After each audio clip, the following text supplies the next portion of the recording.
KPM. Assalamualaikum dan salam sejahtera kepada calon SPM semua. Apa khabar? Seperti biasa, anda sedang menonton Sukses SPM 2021 Pecutan bersama saya Syamira Nazir, di mana untuk hari ini mata pelajaran yang akan sama-sama kita pelajari iaitu mata pelajaran elektif Sains Tambahan, dan untuk hari ini kita akan fokuskan kepada teknik menjawab kertas 1. Siapakah guru cemerlang yang akan bersama dengan kita hari ini? Ayo kita saksikan terlebih dahulu profil beliau.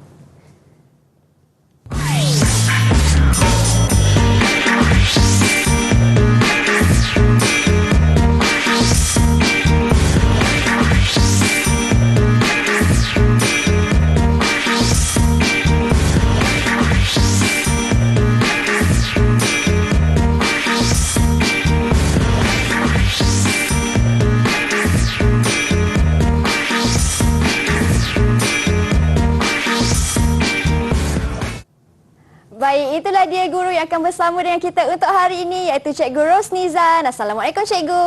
Apa khabar? Silakan Cikgu. Waalaikumsalam Mira, khabar baik. Wah, Cikgu nampak ceria dan bersemangat hari ini. Ya Mira, lama tak jumpa. Ya, betul, untuk kongsikan teknik menjawab khas kepada calon SPM yang sedang menonton. Baik Cikgu, hari ini kita akan fokuskan kepada teknik menjawab bagi kertas 1 Sains Tambahan. Betul Cikgu? Ya Mira, kertas 1 hari ini kita tengok bagaimana teknik yang diberikanlah nanti. Cara-cara nak memilih jawapannya dan nak memahami certain soalan lah. Okey, baik. InsyaAllah. Baik, kalau macam tu Cikgu, Mira yakin mereka yang berada di rumah pun teruja dan tak sabar nak tahu bagaimanakah tekniknya. Jadi silakan Cikgu. Okey, terima kasih Mira. Sama-sama. Okey, boleh saya mulakan Mira? Silakan Cikgu. Okey. Yang pertama kita tengoklah tips yang berkaitan dengan kertas 1. Di mana dalam kertas 1 sebelum tu kita tengok dulu format yang diberikan iaitu objektif aneka pilihan. Ada 4 A, B, C dan D dan ada 40 soalan yang berkaitan lah. Dan cara menjawabnya, calon perlu menjawab semua soalan yang diberi dalam masa 1 jam 15 minit. Okey, apa konstruk yang ditanya dalam kertas 1 iaitu yang pertama konstruk mengingat, yang kedua memahami, yang ketiga mengaplikasi dan yang keempat adalah menganalisis. Di mana biasanya dalam ke-40 soalan berkenaan yang paling banyaknya mengingat dan memahamilah. Okey, mengaplikasi ini sedikit saja dan menganalisis mungkin 1 atau 2 soalan dari segi keseluruhan 40 soalan berkenaan. Okey, kita tengok tips bagaimana untuk mendapatkan markah yang tertinggi. Okey, yang pertama, setiap satu soalan yang diberi itu maka calon perlu limitkan masa 1.875 minit. Tetapi tak perlulah dia menggunakan jam untuk setting untuk satu soalan tu mesti habiskan 1.875 minit. Okey, sekiranya soalan berkenaan boleh dikatakan lebih mudah, maka mungkin mengambil masa yang lebih singkat. Maka masa yang ada lagi tu boleh digunakan untuk menjawab soalan yang sukar lah. Okey, cuma saya nak ingatkan kepada calon iaitu jangan buang masa untuk satu soalan yang sukar. Sekiranya ada soalan yang kita rasa susah sikit untuk menjawab, maka kita tinggalkan dulu. Tetapi jangan tinggal terus tak tengok balik soalan berkenaan lah. Okey, kita letak tanda soal pada soalan berkenaan, di mana nanti bila kita cek balik kat mana yang ada kita tertinggal, maka kita tengok balik lah. Okey, yang kedua mestilah dia jawab semua 40 soalan yang ditanyalah. Okey, untuk 40 soalan berkenaan jawapannya ada 4 pilihan jawapan saja yang saya beritahu tadi lah, iaitu A, B, C dan D. Okey, potong pilihan jawapan yang salah. Kenapa kita perlu potong pilihan jawapan yang salah? Agak-agak Mira lah. Supaya kenapa? Kita tak terkeliru Cikgu dengan jawapan. Betul, satu kita tak terkeliru. Yang kedua, bila kita dah potong 1 atau 2 soalan yang jawapan yang salah, maka pilihan kita tu tak adalah banyak sangat. Daripada 4 pilihan dah potong 2 jadi 2 lagi. Betul. Maksudnya 50-50. Tapi 50-50 bukannya kita orang panggil kita guessing, kita main tembak je gitu. Main tembak saja. Yang mana? Yang atas ke, yang bawah ke, A ke, C ke. Yang 2 tu mungkin kita perlu lebih sikit untuk kita bandingkan yang mana betul-betul jawapan dia. Yang tu jadi pilihan kita tu tak adalah daripada 4 25% kepada 2 50% saja. Dan tetapi ada setengah soalannya kita terus dapat jawapannya. Mungkin soalan tu dia rendah sikitlah. Okey, dan juga yang kedua terutamanya dari segi pengiraan. Pengiraan bila kita menggunakan dia punya formula atau rumus yang diberikan, kadang-kadang kita boleh dapat terus jawapannya. Tetapi hati-hati, kesilapan kita menekan kalkulator akan menyebabkan jawapan yang salah ada pada pilihan jawapan berkenaan. Okey, dan seterusnya of course lah kita kena semak balik jawapan. Bila kita dah buat, kita dah puas hati dengan jawapan berkenaan, maka insya-Allah jawapan tu mungkin betul lah pada peringkat kita sendiri, sebab kita tak tahu jawapan yang kita bagi tu adakah betul-betul jawapan yang kiranya betul lah maksudnya. Okey, dan pastikan betul 30 soalan. Maksudnya 30 soalan tu kita pasti betul. Macam mana kita nak pasti betul? Sebabnya kadang-kadang calon ni saya tak pandai cikgu, saya rasa macam betul tapi tiba-tiba salah. Maksudnya bila kita betul-betul confident kepada soalan berkenaan, insya-Allah kita tengoklah yang mana tu.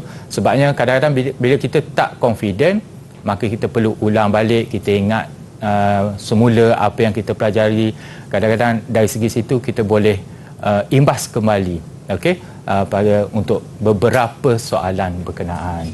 Okey, dan yang ini adalah untuk saranan kepada calon-calon lah, di mana boleh menggunakan apa yang saya bagi di sinilah.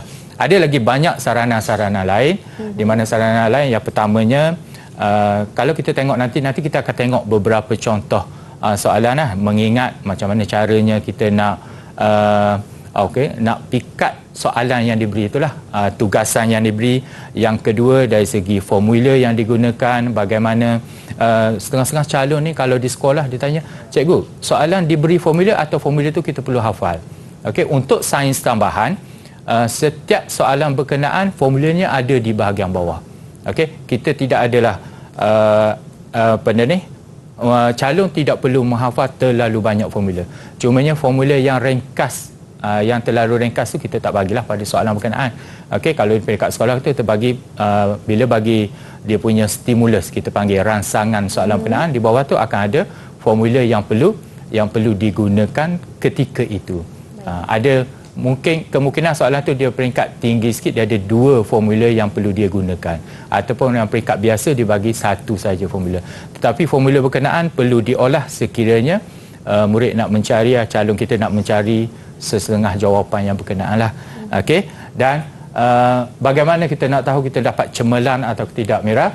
Di mana di sini saya andaikan sahaja, sebab yang ni bukannya betul-betul yang diberi mesti lebih pada 30 kita akan dapat cemerlang. Okey, maksudnya lebih pada 30 kita dapat cemerlang. Cemerlang, kategori cemerlang ni kemungkinan A tolak dan juga A plus. Okey, so ada 3 lah kategori cemerlang. Dia panggil cemerlang sederhana, cemerlang tertinggi dan sebagainya. So mesti lebih daripada 30 untuk kertas 1 sahaja, dan nanti dia akan tambah dengan kertas 2 dan juga tambah dengan kertas 3 lah. Maka berkenaan barulah ditentukan kecemerlangan murid berkenaan lah. Dan sekiranya murid berkenaan katakan dia dapat 10 hingga 15, maka yang ni kita boleh kategorikan kepada keputusan lulus je lah. Keputusan gagal tu saya tak buat lah, sebab kita tak nak yang ada gagal. Kalau boleh bagi saya lah, untuk murid-murid saya di rumah dan juga murid-murid rakan-rakan saya, kalau boleh kita nak ni biar boleh bukan saja lebih pada 35, kalau boleh betul-betul tepat 40. Untuk objektif ni kadang saya selalu beritahu kepada calon saya, jawapan dah diberi, cuma pilih yang terbaik sahaja. Kadang-kadang pilih yang tepat dan yang terbaik untuk setiap soalan berkenaan. Kadang-kadang saya beritahu ayat yang mudah, orang buta pun mungkin boleh jawab bila dia dengar. Dia dengar, kita beritahu satu-satu, insya-Allah dia boleh jawab yang mana. Kecuali yang berbezanya adalah untuk kertas yang lain-lain lah. Untuk kertas 1 ni insya-Allah, sebabnya jawapan dah diberi, dan gangguan, tapi kena hati-hati kepada gangguan yang diberi dalam jawapan berkenaan. Kadang-kadang kita fikir jawapan A dengan jawapan C hampir sama, tetapi yang mana satu lebih tepat. Itu yang penting. Kadang-kadang mungkin jawapan A kita rasa dah betul, tetapi bila kita tengok balik jawapan C, yang ni pun rasa betul. Yang tu akan main peranan yang perlu kita buat keputusan yang tepatlah ketika itu.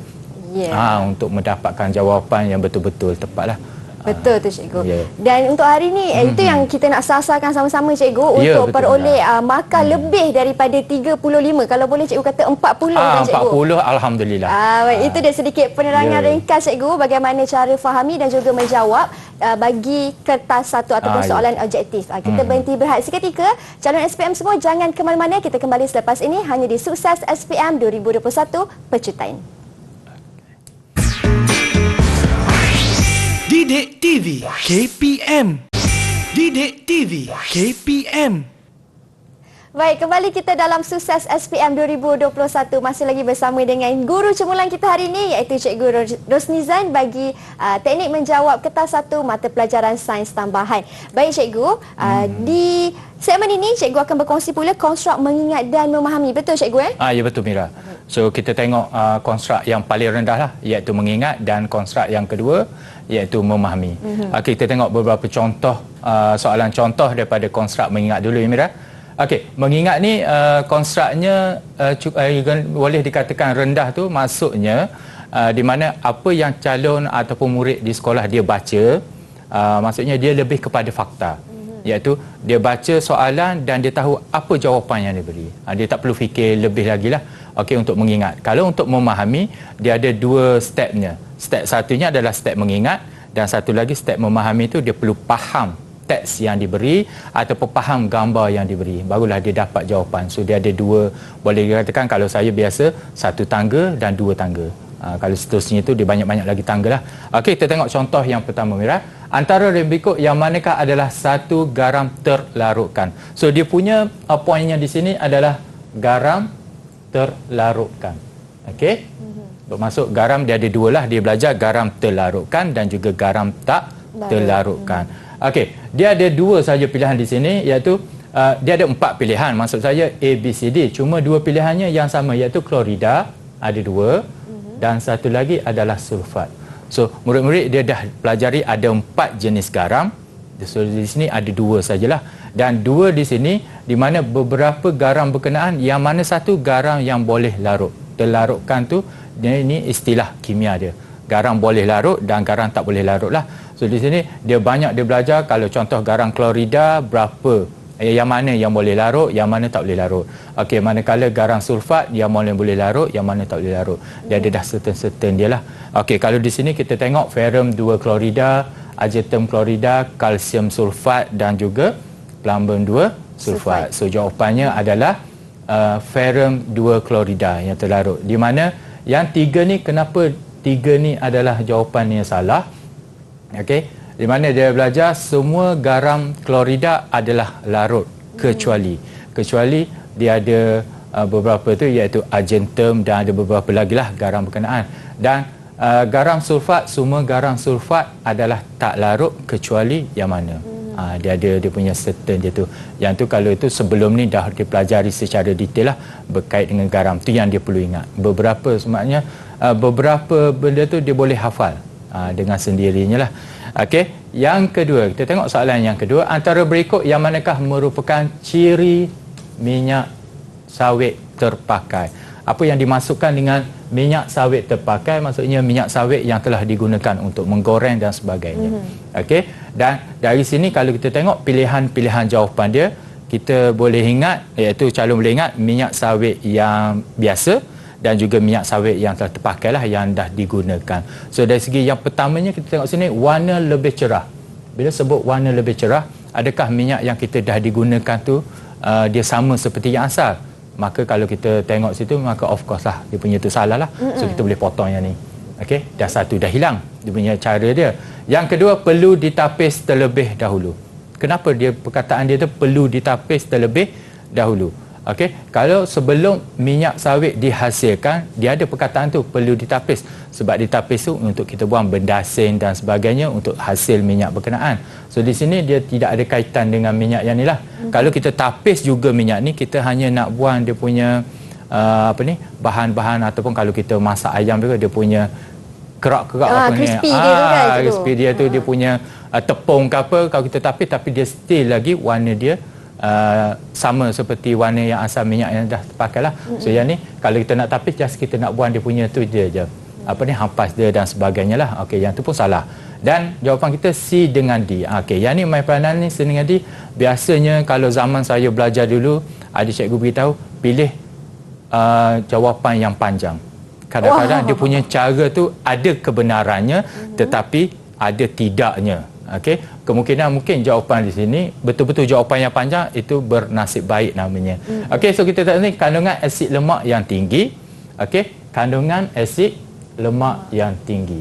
Yang kedua adalah kandungan sebatian teroksida lebih rendah. Apa yang dikatakan sebatian teroksida lebih rendah bermaksud bahan berkenaan telah teroksida, maksudnya semasa berlaku pembakaran. Okey, bila sebut lebih rendah dah berlaku pembakaran, maka dia akan jadi tinggi. Maka kalau lebih rendah ni salah. Kenapa saya tinggalkan yang ni? Sebab dia asid lemak yang lebih tinggi. Sedangkan minyak sawit biasa mempunyai asid lemak yang lebih rendah. Bila dah kita guna dia, maka dia punya ikatan itu akan cantum, maka dia jadi asid lemak dia lebih tinggilah. So jawapan dia adalah C. Itu yang kata jangan terpengaruh dengan jawapan yang lebih panjang, itu adalah betul. Yang tu silap konsep lah, yang tu kita kena betul-betul faham kedua-dua itu. Okey, Mira. Yang ketiga, tindak balas manakah adalah tindak balas endotermik? So di sini calon-calon tu diingatkan dia ada dua saja dia belajar, endotermik dan juga exotermik. Bila sebut endo, kita istilahkan macam kita indoor dengan outdoor. Dalam maksudnya masuk ataupun keluar. Bila indoor ni maksudnya kita serap haba. Kalau exo, satu lagi dia ada lawan dia tu adalah exo, SO ENEKSO. Exo tu adalah exit, keluar. So di sini bila masuk, bila kita tengok di sini pembakaran. Bila sebut pembakaran, memang kita tahu kita perlu serap haba dan sebagainya, tetapi haba yang dibebaskan. Bila haba dibebaskan, maka dia adalah exotermik. So yang ni salah. Okey, proses penyesaran. Penyesaran kadang murid ni mungkin dia akan confuse dengan penyesaran, kadang penyesaran. Penyesaran tu bermaksud apabila ada dua tindak balas logam, dia akan menyesarkan logam yang satu lagi. Maksudnya bila dia menyesarkan, dia akan membebaskan haba. Maka penyesaran ni salah lah. Okey, peneutralan iaitu asid dan juga alkali, tindak balas dua tu, maka bila kita sentuh tu dia akan menghasilkan haba. Maka yang ni pun automatik salah. Penguraian. Okey, penguraian ni biasanya kalau kita pergi penguraian tu biasanya melibatkan mungkin bakteria ataupun mikroorganisma pengurai. Maksudnya dia akan masuk dalam tu, dia akan uraikan ikatan antara beberapa molekul lah. So jawapan dia adalah penguraian. So 3 dah potong salah, automatik lah jawapan yang tak potong tu. Okey, Mira. Rasanya cukup senang tak kalau Mira tengok ni macam senang je. Katakan dia kata cikgu bagi soalan senang, memanglah nampak senang. Yang ni bagi saya soalan ni bukan senang. Soalan ni banyak perlu kita fikir walaupun konstruk dia tu rendah. Okey. Dan seterusnya kita tengok yang lebih tinggi sikit dia punya level dia. Okey, aras kesukaran dia. Mengapakah gentian optik digunakan dalam pembuatan kabel telefon? Okey, dia belajar gentian optik. Dan salah satunya adalah untuk telekomunikasi lah, kabel telefon. Satunya reaktif secara kimia. Adakah kita nak gentian kita tu bertindak balas secara kimia? Sudah tentu kita tak mahu kan? Maka dia salah. Tapi walaupun kita buat salah, tiba-tiba jawapan dia tu betul, macam mana? Kita rasa salah. Tapi bila kita tengok semua salah nanti, yang mana satu pula nanti jadi confuse pula nanti kepada jawapan berkenaan. Tapi kita tak apa. Kemungkinan mungkin kita punya justifikasi pertama tu salah, yang kita baca berulang kali lah untuk apa. Okey, yang ni saya buat dulu salah, kemungkinan jawapan tu betul, siapa tahu kan. Okey, mempunyai takat lebur yang rendah bermaksud bila ada haba saja dia akan jadi cair. Adakah kita nak kabel telefon kita tu cepat cair? Tak nak cikgu. Tak nak dah. Bila dah cair nanti tindak balas confirm lah kita punya telekomunikasi, nak telefon orang pun tak dapat benda tu. Terputus betul, Mira. Okey, so yang ni salah. Mempunyai ketahanan haba yang tinggi. Ketahanan haba yang tinggi. Maksudnya kalau ada haba ke apa, maka dia boleh maksudnya dia boleh stand balik, dia boleh kekal keadaan asal dia. So dan yang mempunyai kadar pengembangan yang tinggi. Dia kadar pengembangan tu mungkin dia jadi kembang dan sebagainya lah. So antara dua ni agak-agak Mira, yang mana Mira rasa yang lebih tepat? Kalau antara dua tu Mira rasa yang tepatnya ialah C, cikgu. Mempunyai ketahanan haba yang tinggi. Oh, bijak Mira. C. Betul yang ni, ketahanan haba tinggi. Sebab kita tak naklah kadang-kadang kita cuaca sekarang kadang besar, tinggi dia punya suhu dia, kadang suhu rendahnya melampau tu, maksudnya sini lah ketahanan haba tinggi, bermaksud haba tinggi, haba suhu tinggi ataupun suhu yang paling rendah. So dua tu dia nak dia boleh adaptasi dengan situasi semasa. Yang tu yang penting. Okey, seterusnya Mira, gelombang manakah adalah gelombang membujur? Okey, calon SPM kita dalam sains tambahan ni dia belajar dua saja. Satu gelombang membujur, satu lagi adalah gelombang melintang. Gelombang membujur tu kalau saya tengok bentuk dia, kita panggil mampatan dan regangan. Okey, yang ni dia punya bentuk gelombang dia. Satu lagi adalah gelombang melintang, bermaksud melintang dia naik turun. Okey, dia naik turun, yang tu ada naik dan juga ada turun lah. So dua benda beza ni, kadang-kadang kita bagi dua ni dia akan nampak dari segi apa jenis gelombang berkenaan dan contohnya. Kalau kita tengok sini ada 4. Okey, gelombang bunyi, gelombang air, radio dan cahaya. Okey, yang ni dia boleh terus dapat jawapan macam mana? Terus dapat jawapan.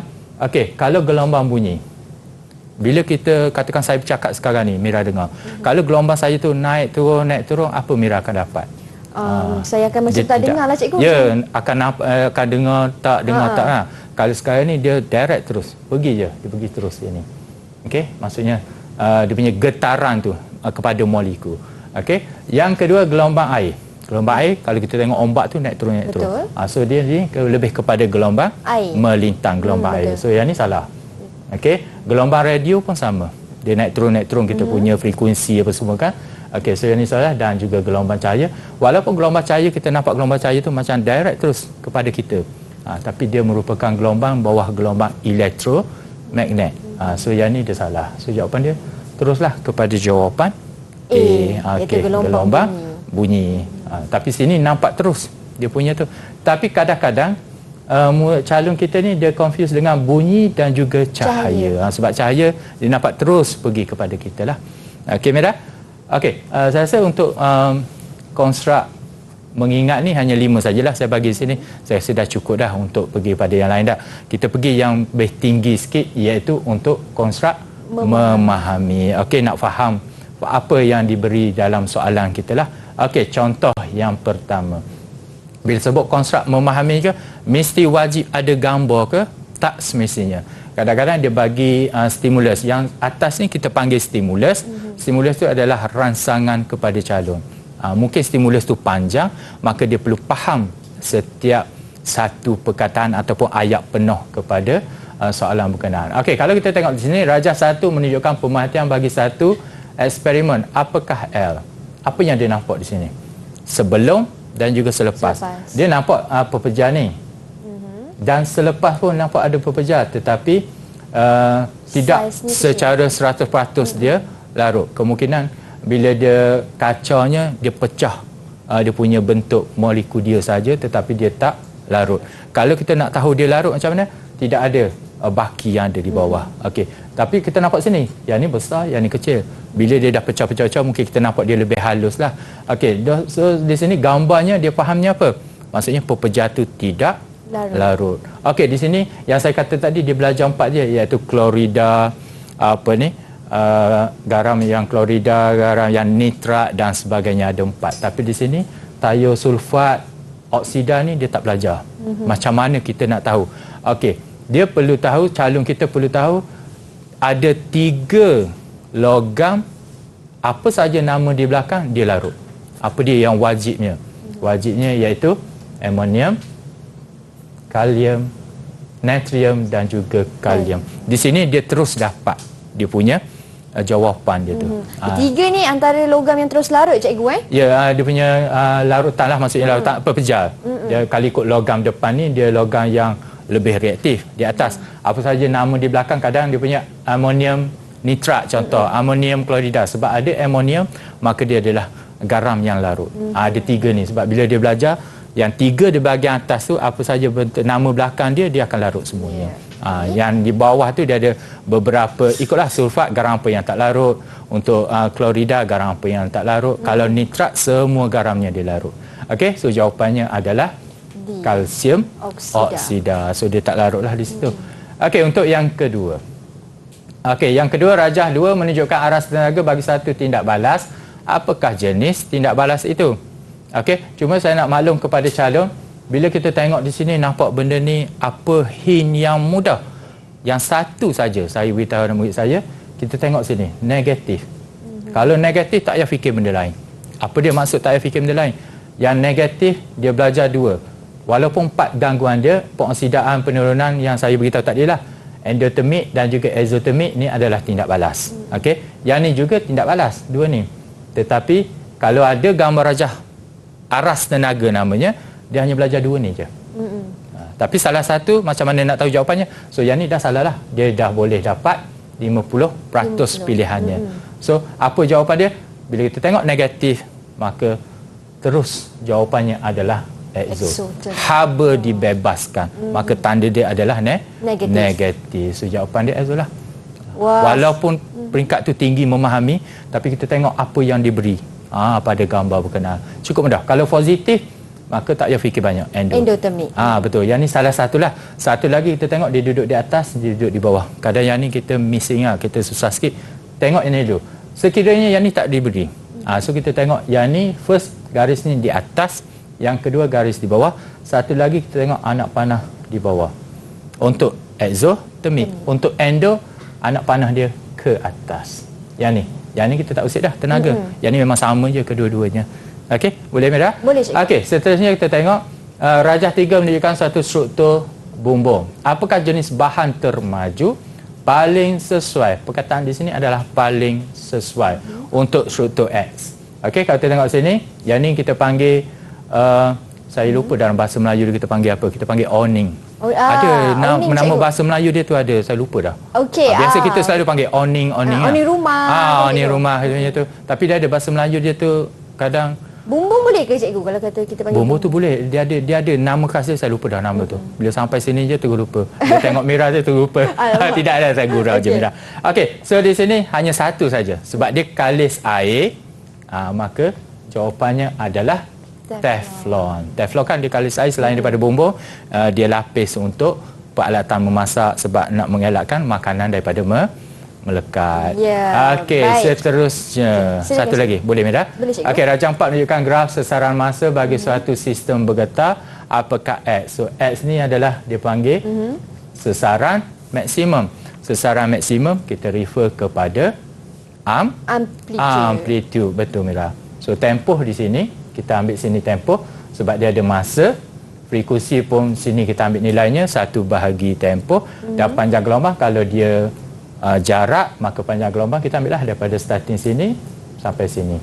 Banyak benda ada, 4 ada pada graf ni. Tapi satunya di atas ni adalah amplitude namanya. Baik, itu dia cara mudah untuk kita faham bagi menjawab kertas satu dan juga untuk konstruk mengingat dan memahami. Kalau masa tu cikgu, kita berhenti berehat seketika. Okey, boleh Mira. Kita kembali selepas ini untuk lebih banyak lagi teknik yang Cikgu Rosnizan akan kongsikan. Jangan ke mana-mana, hanya di Sukses SPM 2021 Pecutan. Didik TV KPM. Didik TV KPM. Baik, kembali kita dalam Sukses SPM 2021 Pecutan. Masih lagi bersama dengan saya, Mira dan juga Cikgu Rosnizan. Baik Cikgu, di segmen ini saya teruja Cikgu, saya tak sabar dan saya yakin calon SPM sedang menonton sekarang pun teruja juga kerana Cikgu akan terangkan pula konstruk mengaplikasi. Betul Cikgu? Ya betul Mira. Ini teruja sebab banyak pengiraan ni Cikgu. Dia banyak pengiraan dan pastinya menggunakan kalkulator. Tapi kalkulator kena hati-hatilah. Silap kira yang saya beritahu yang awal tadi, maka kesilapan pengiraan kita akan memberi jawapan yang silap. Ya, baik. Silakan Cikgu. Okey Mira. So kita pergi kepada konstruk yang ketiga lah, iaitu mengaplikasi. Okey, kalau tengok sini soalan biasanya bila sebut saja soalan kimia akan jadi macam gerun sikit lah. Okey, tetapi gerun pada nama. Kalau kita tengok betul-betul, insya-Allah dia begitu. Okey, sini kalau kita tengok soalan tu nampak panjang, dia punya stimulus dia. Persamaan berikut mewakili tindak balas antara 100 cm padu asid sulfurik 1.0 mol per dm padu dan natrium karbonat berlebihan. So dia ada dia punya persamaan dia. Apa pentingnya persamaan di sini? Kita nak tengok dia punya bilangan mol bahagian depan ni. Iaitu perbandingan dia lah nanti. Okey, berapakah isi padu karbon dioksida? Soalan dia, berapakah isi padu karbon dioksida yang ni? Yang terbebas pada suhu dan tekanan piawai. Okey, isi padu molar gas pada suhu dan tekanan piawai yang ni. Okey, yang pertamanya apa bahan yang diberi, iaitu 100 cm padu asid sulfurik dan dia punya kemolaran. Apa kegunaan dia? Kegunaan dia yang pertama, kita nak cari bilangan mol. Okey, kalau Mira tengok di sini cm padu, di sini dm padu. So kita kena tukar cm padu kepada dm padu, iaitu yang pertama kita cari dulu bilangan mol. 100 cm padu bahagi 1000. Yang ni kita nak tukar pada dm padu tadi lah. Okey, darab dengan 1. So simple, yang ni untuk cari bilangan mol. So dapat 0.1 mol. So apa yang kita nak guna kepada bilangan mol ni? So bila kita tengok pada persamaan, perbandingannya nilainya tak ada di depan. Okey, bila tak ada maksudnya nilainya adalah 1. Bila 1, bahan yang digunakan iaitu asid sulfurik yang ni yang diberi. So kita bandingkan dengan yang kita nak cari. So bila dia 1 mol di sini pun 1 mol. Maka bila kita dapat 0.1, automatik nilai karbon dioksida pun 0.1 mol. Maka kita buat perbandingan 0.1 mol sama dengan 0.1 mol karbon dioksida. So kita dapat nilai 0.1 mol. Ada tak jawapan dia? Belum ada lagi. Sebabnya isi padu molar pada suhu dan tekanan PRY 22.4 dm padu per mol. Maka kita perlu darab dengan nilai berkenaan, iaitu kita dapat 0.1 darab 22.4, maka kita terus dapat nilai 2.24 dm padu. Yang saya kata silap tadi, kita kira 0.1 tetapi kita ambil yang satu ni, maka dia akan dapat jawapan D. Okey. Dan 1.12 boleh dapat macam mana? Bila dia tersilap pusing. Okey, pusingan apa? Contohnya 100 ni dia buat 1000 bahagi 100, kesilapan di situ lah kebanyakannya. Kalau buat 1000 bagi 100 tu cikgu akan dia akan dapat nilai 10, dia akan dapat 1 mol sini. Bila 1 mol, bila dia kira dia akan dapat juga 22.4, akan jadi salah. Banyak masalah dari segi penggunaan kalkulator. So di sini kita buat step by step dia lah, peringkat-peringkat yang penting. Okey, yang ni saya tunjukkan yang paling mudah lah. Okey, yang kedua, apabila seboksim berlebihan ditambah kepada 25 cm padu larutan kumpulan 2 sulfat 0.2 mol per dm padu. So kita tengok di sini sama. Okey. Isi padu, kemolaran. Automatik kita nak cari apa? Bilangan mol. Yang kedua dia bagi adalah suhu. Daripada 30 kepada 40. Maka ada perubahan suhu. Okey, bila kita tengok di sini dia bagi muatan haba tertentu 4.2. Okey, selalu kita dah tahu muatan haba tertentu 4.2 ni adalah untuk nilai C. Okey. Theta ni adalah untuk suhu dan M tu adalah untuk GC. Untuk GC Mira. Molnya kat sini Mira. Delta H sama dengan E bahagi N. N ni adalah bilangan mol. Mungkin Mira terperasan M dengan N ni nilai kecil dah jauh kan, tak pernah nampak, tak apa. So, okey Mira. Okey, dan yang ni dia panggil ketumpatan. Apa pentingnya ketumpatan? Sebab kita nak kira dia punya GC daripada isi padu berkenaan. So di situ dia punya step dia. Dan yang saya kata tadi, ada setengahnya dia bagi satu rumus satu, ada setengah ni dia bagi dua rumus. So yang pertama apa yang perlu kita cari? Iaitu kita dapat dulu bilangan mol. Okey, bilangan molnya 25 kena bagi 1000. Kenapa? Nak tukarkan cm padu kepada dm padu, darab dengan 0.2, dapatlah 0.005 mol. Yang kedua apa yang perlu kita cari? Kita masukkan nilai dekat E. Okey, E sama dengan M 25. Okey, saya dah darab awal-awal lah 25 darab 1. 4.2 ni nilai untuk C dia, dan 10 ni kat mana kita dapat 10? 40 suhu tolak 30. So kita dapat ni, so kita dapat 1050 joule. Kena hati-hati nilai ni joule. Kenapa kena hati-hati? Sebabnya di sini adalah kilojoule. Kenapa saya buat ni sama je mana-mana pun. Okey, kilojoule. So beza nilai ni joule dengan kilojoule, maka nanti kita kena tukarkan joule kepada kilojoule lah. Okey, lepas tu apa yang perlu kita buat? Agak-agak merah apa yang kita buat? So kita cari delta H. Apa yang dinamakan delta H iaitu haba penyesaran. Ya, betul Mira. So haba penyesaran dia E1050 joule bahagi bilangan mol yang kita cari tadi yang ni 0.005. So kita dapat 210,000 joule. So besar nilainya, tidak ada dalam ni. Sebab itulah dia kita tukarkan kepada kilojoule, kita bahagi dengan 1000. Ya, betul. So kita dapat nilainya 210. Kenapa negatif? Sedangkan masa calculation kita tidak ada negatif.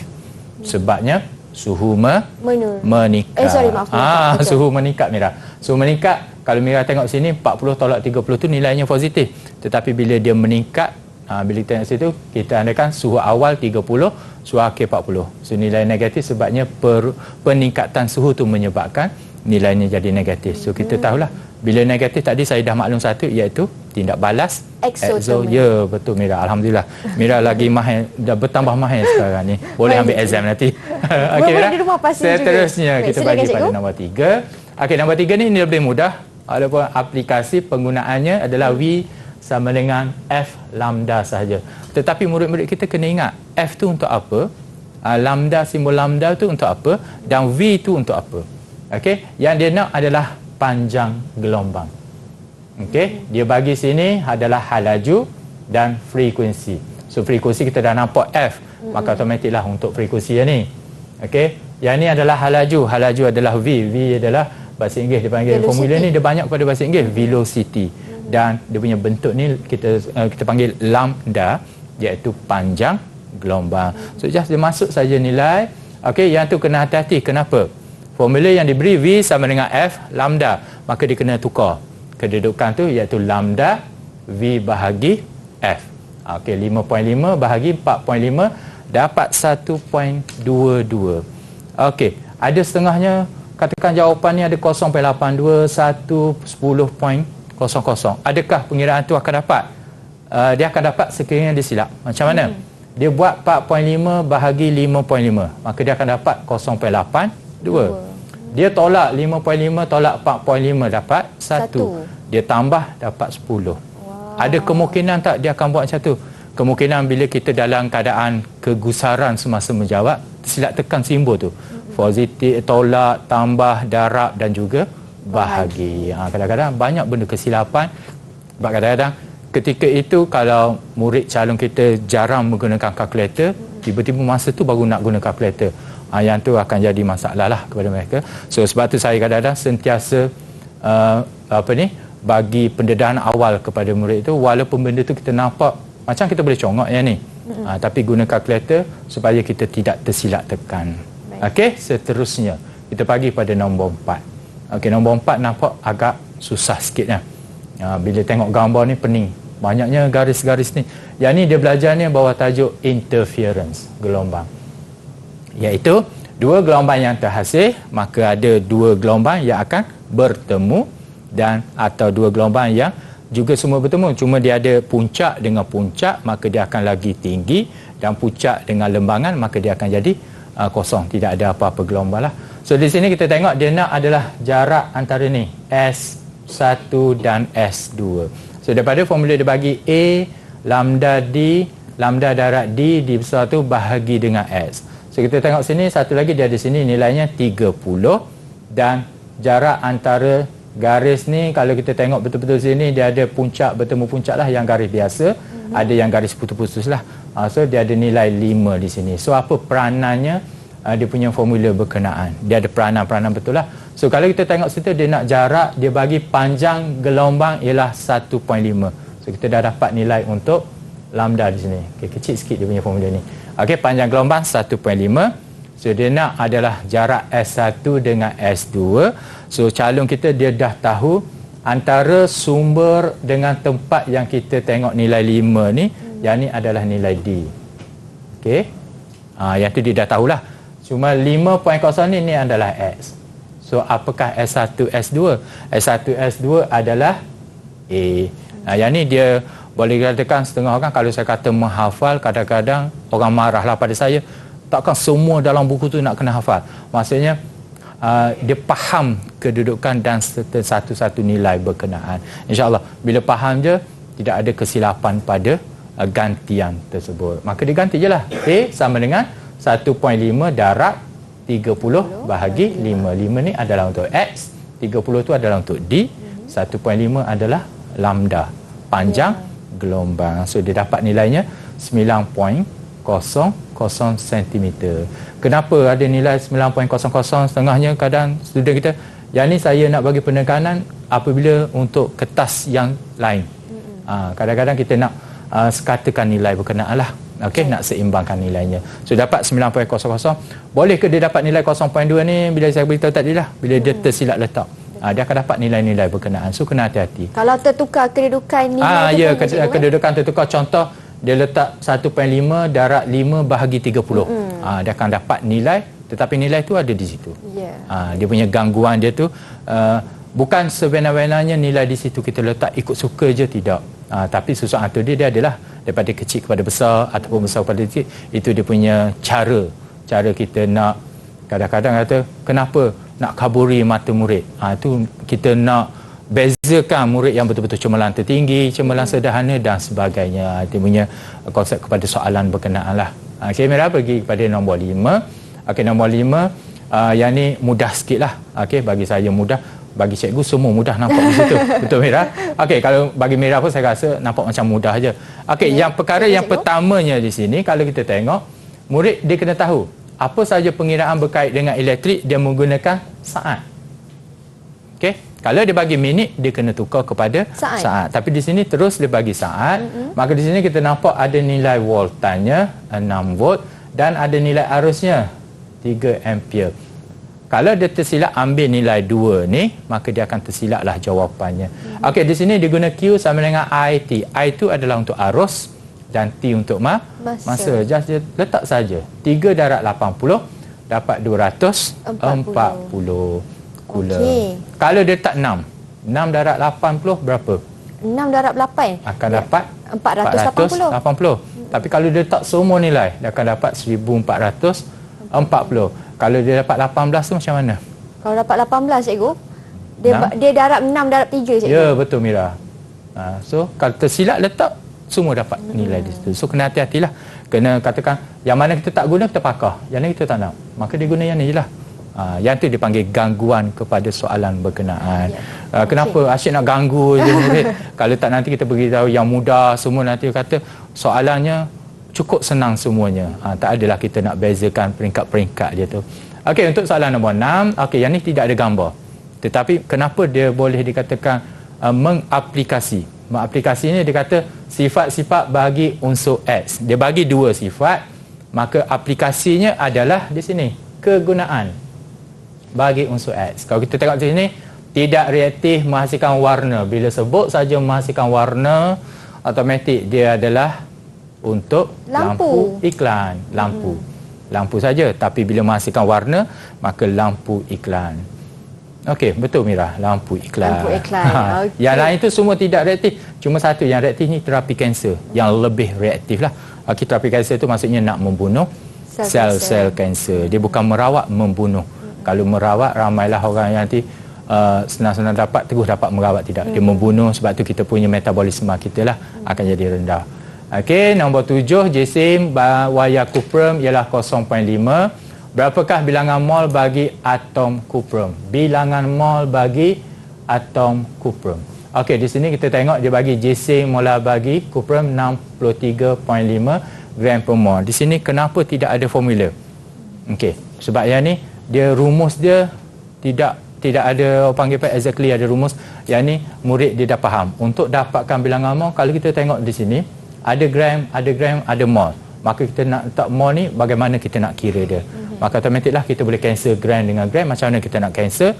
Mesti satu duduk di atas, mesti satu duduk di bawah. Lepas tu dia punya mol negatif 1. Kita nak jadikan dia positif, duduk di atas. Maka automatik dia duduk di bawah dulu. Kita angkat dia naik atas, dia akan jadi mol. So cara dia mudah, iaitu 0.5 bahagi 63.5, maka dapat 7.9 darab 10 negatif 3. Yang ni akan jadi masalah. Kenapa? Setengah kalau dia tak bagi nilai ni 10 negatif 3, kita kena highlightkan dalam tu. So dia akan bagi nilai mungkin 0.0007 lebih. Okey, so dapatlah 7.9 darab 10 negatif 3. Dan jawapannya ialah C. C. Sila tengok, maka nilai ni dapatlah nilai lain. Okey, baik. Mira. Itu dia beberapa soalan yang Cikgu Rosnizan kongsikan. Bagaimanakah teknik untuk kita tackle soalan tu kan Cikgu, dengan menggunakan teknik pengiraan yang tepat. Macam Cikgu kata, berhati-hati dalam penggunaan kalkulator. Jangan tersilap letak tempat. Okey, kalau macam tu Cikgu, kita berhenti lihat seketika. Kita kembali selepas ini. Anda di rumah, jangan ke mana-mana. Didik Didik TV KPM. Didik TV KPM.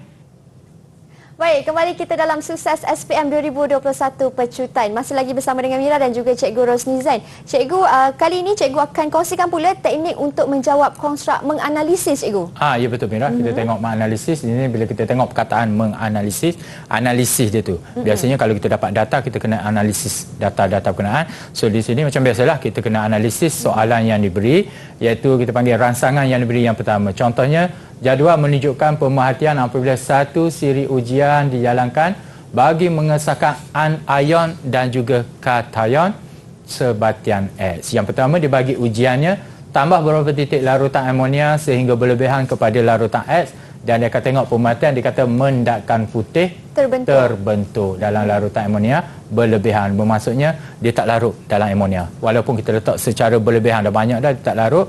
Ada satu. Yang kedua, tambah larutan X kepada larutan argentum nitrat, mendakan putih terbentuk.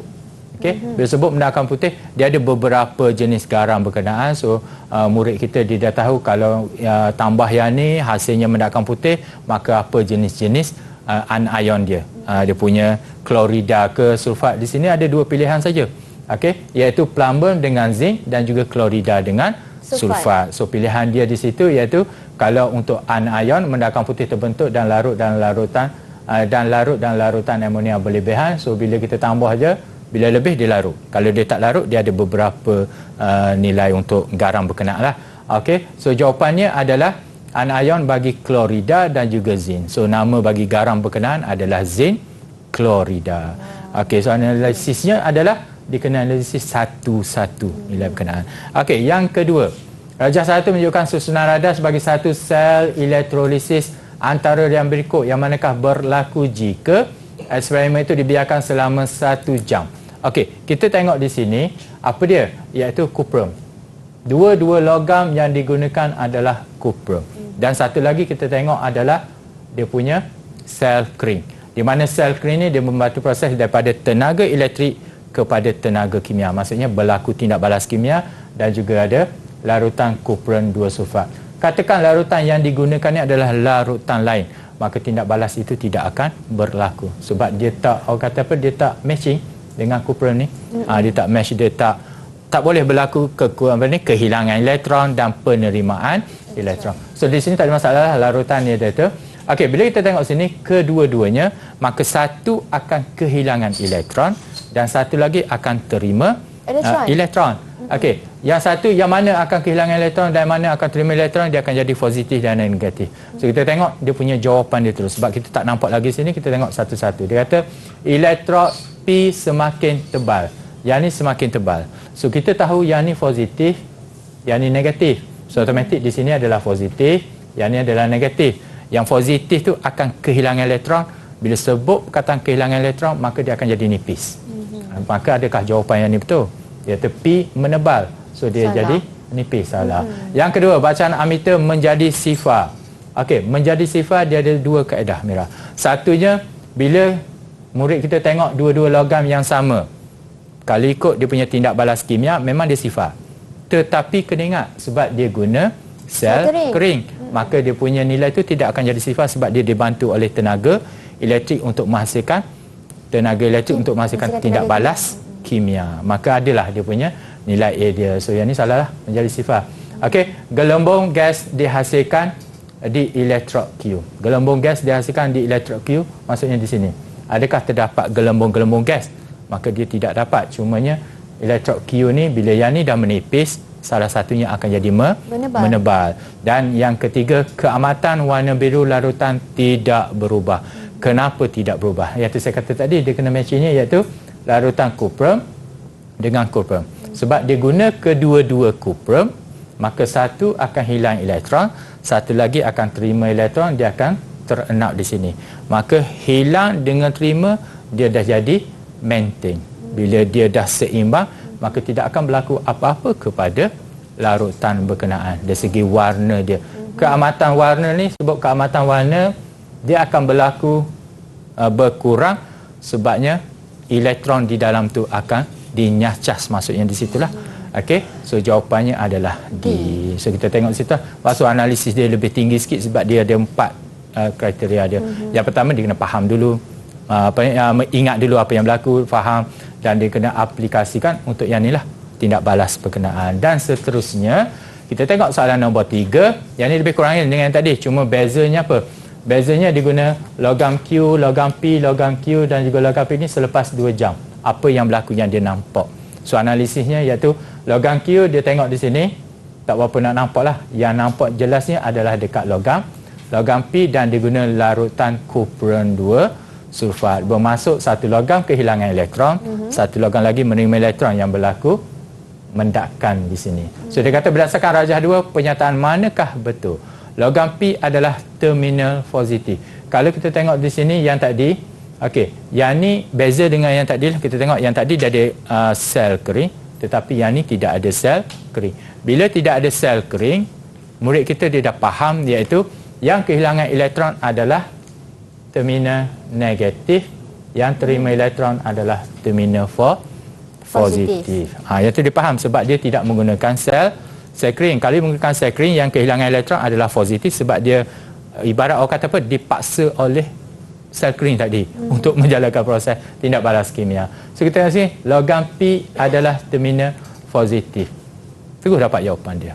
Yang lain-lain tu kenapa kita boleh abaikan? Okey, boleh tengok elektron mengalir dari logam P ke logam Q. Bila sebut negatif positif, kita dah mention kat sini, maka elektron dia akan mengalir sini daripada negatif ke positif, iaitu daripada logam Q kepada P. Maka yang ni salah lah. P ke Q, patutnya Q ke P. P boleh menyesatkan Q daripada larutan garamnya.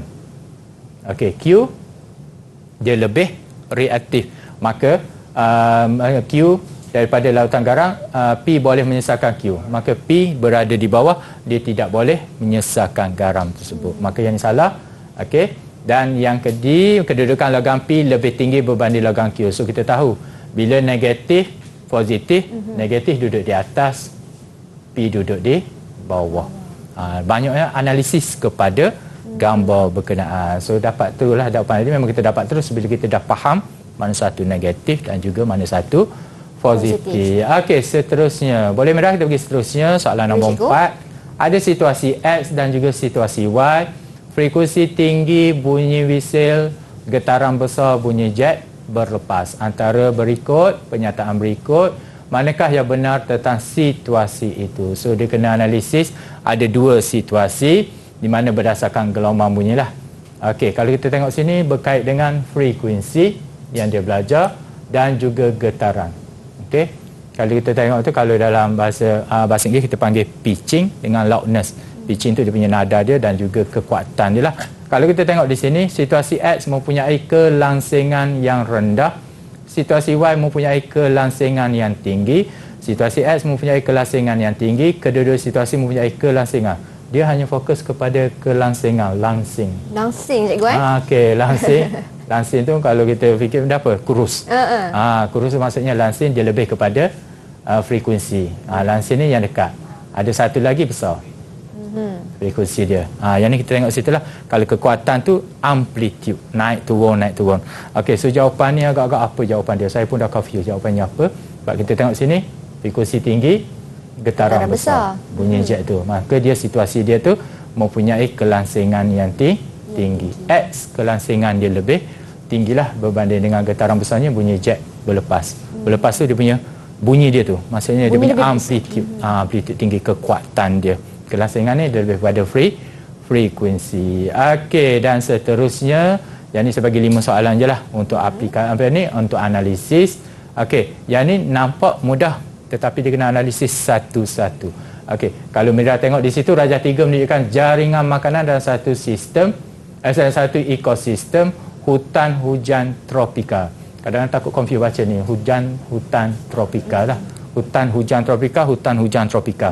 Okey, kalau tengok situ bermula dengan tumbuhan hijau, maka dia tahu siapa pengguna pertama, pengguna kedua dan pengguna tertier. Kita panggil sekunder, primer, sekunder, tertier. Kadang-kadang dia tak boleh nak sebut yang tu, dia panggil pertama, kedua dan ketiga pun boleh, tak ada masalah. Dia bukan silap konsepnya, cuma istilah yang kita gunakan. So startingnya di sinilah, yang ni adalah pengeluar, Okey, apakah yang akan berlaku kepada populasi organisma jika bilangan burung berkurang? Okey, burungnya duduk di sini. Bila burung berkurang, agak-agak ular ni jadi macam mana? Ular akan Bertambah akan berkurang? Ular akan bertambah. Kejap cikgu. Ya ke bertambah? Oh, tak. Ular akan berkurang lah cikgu. Kenapa berkurang? Sebabnya makanan dia kurang. Betul. Lepas tu burung, apa berlaku kepada beluncas? Beluncas akan bertambah. Beluncas bertambah kenapa? Sebab burung dah berkurang. Burung dah berkurang, tak ada orang nak makan dia dah. Maka kalau beluncas berkurang, bertambah, minta maaf, apa berlaku kepada tumbuhan hijau? Kalau beluncas bertambah, tumbuhan hijau akan berkurang cikgu. Okey, tumbuhan hijau akan berkurang sebab dia makan. Okey, so soalan kita sini ada beluncas dengan lebah. So apa yang berlaku kepada lebah? Bila tumbuhan berkurang, lebah juga akan berkurang sebab disebabkan makanan di atas tu. Okey, so jawapan dia betul ke tak? Beluncas bertambah, betul. Lebah berkurang, betul sini. Betul. Okey, dan ular berkurang. Okey, bijak Mira. Wah. Betul. Okey, hasil 5 tu dan saya bagi sikit lagi lah perkongsian untuk semua calon lah, iaitu kuasai fakta dan sentiasa praktik apa yang kita dah bincang selama lebih kurang 1 jam Mira. Dan kuasai glossary sains ni apa yang ada dalam buku teks lah, sains tu, dan buat pilihan yang jawapan yang terbaik. Itu dia perkongsian yang cukup banyak daripada guru kita hari ini, iaitu Cikgu Rosnizam. Terima kasih banyak-banyak Cikgu. Terima kasih juga kepada semua calon SPM yang menonton. Diharapkan anda dapat menguasai teknik yang telah dikongsikan. Kita jumpa lagi di episod akan datang hanya di Sukses SPM 2021 Pecutai.